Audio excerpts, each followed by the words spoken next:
Hello and good afternoon. My name is Andres Nando Marcos, and this is my MARP Major Applied Research Project for Education 548. And my main topic is improved accessibility via learning technology. A quick preview of what I'm going to talk about is the accessibility in which technology has helped education, as well as the improvability. I will go into quick detail about two applications that I have personally seen in my observations while being a substitute teacher, and the first one being Lexia, and the second one being Proloquo to Go. And I will finalize my presentation through a very short YouTube video on Proloquo to Go in action. So accessibility in education through technology. All students at all ability levels and from all backgrounds should be able to understand and learn from the content delivered in the classroom. And this is achieved through technology, through differentiated instruction, where students are able to move at their own pace, and teachers are able to use applications in order to benefit their learning management, in which they use Google Classroom or Canvas, in which teachers can post forums, blog, bulletin boards, or any information that can be accessible via internet to all students. Technology also gives students a chance to think out of the box with projects such as through the use of applications such as PowerPoint, Storyboard, iMovie, or Protown. It's pretty much just applications where students are able to flourish their creativity in different aspects of being able to take education in their own hands. And one of the benefits of this accessibility of technology is that online classrooms can be accessed from any location via internet. Next, we're going to talk about is the improvability that technology has helped in education. A good quote from one of my research websites is that with information at the tip of our fingers, learning is not boundless, meaning that technology, through the use of technology, uh, the amount of information that we are able to obtain is limitless. There's no bounds in which we are restricted as individuals. And one of the aspects that has helped improve education is the communication between parents, where parents are working very long hours, and they don't sometimes aren't able to make teacher parent meetings, but there are other applications that they're able to use. For example, web conferences, collaboration tools such as email, texting, and instant messaging. The communication between parent and teacher is very uh, accessible at the touch of a button through the use of phones, smartphones, laptops, and such. Another aspect that has improved education is the amount that schools are able to save is through virtual field trips, virtual labs. They don't have to pay a substantial amount of money to go on field trips or buy expensive equipment when it can be accessed in the classroom through through through equipment such as Google Lens and such. Another aspect that's helped is digital simulations, where for example, would be having to dissect a frog in science. They don't no longer have to think of the humane way in which the students have to dissect an animal. They could just go online and be able to access digital simulations. So that's one great aspect. Another one is improved communication. Students don't no longer have to wait until the next day to ask a question to a teacher. They can do it over email. They could do it through online resources such as Google Classroom. They could just send a quick message to a teacher.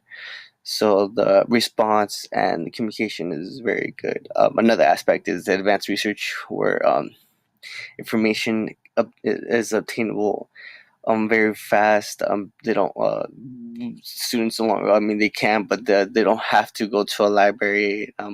Go through the long aisles of books.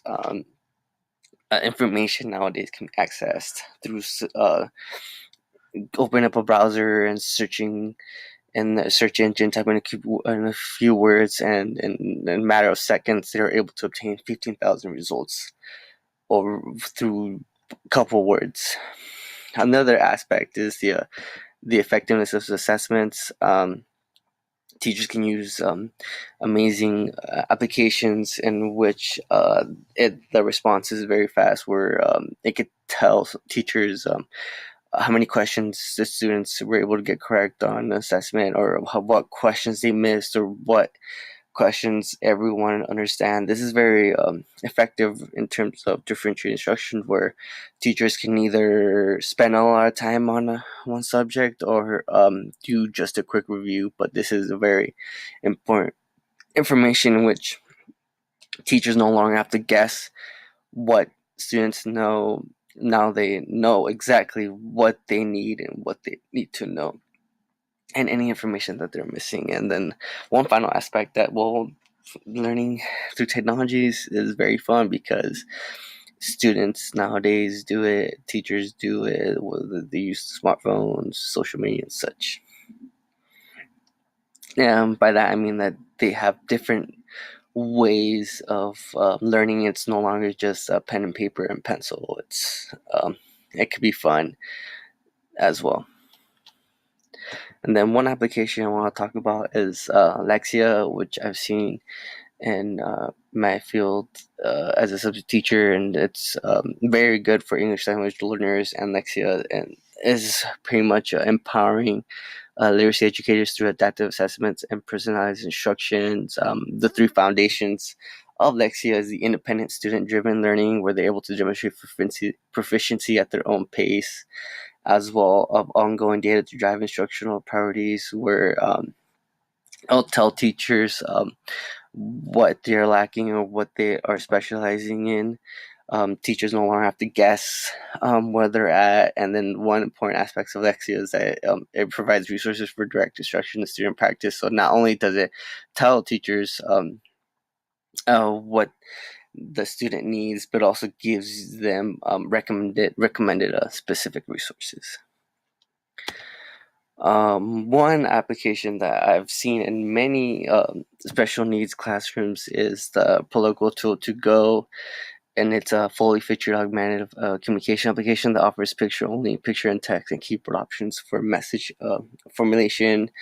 It helps with novel sentence building, keyword prediction, and it also it's mostly used with students with autism, Down syndrome, cerebral palsy, and other diagnoses. And it's a very good tool for expression, and it increases in communication skills and language development.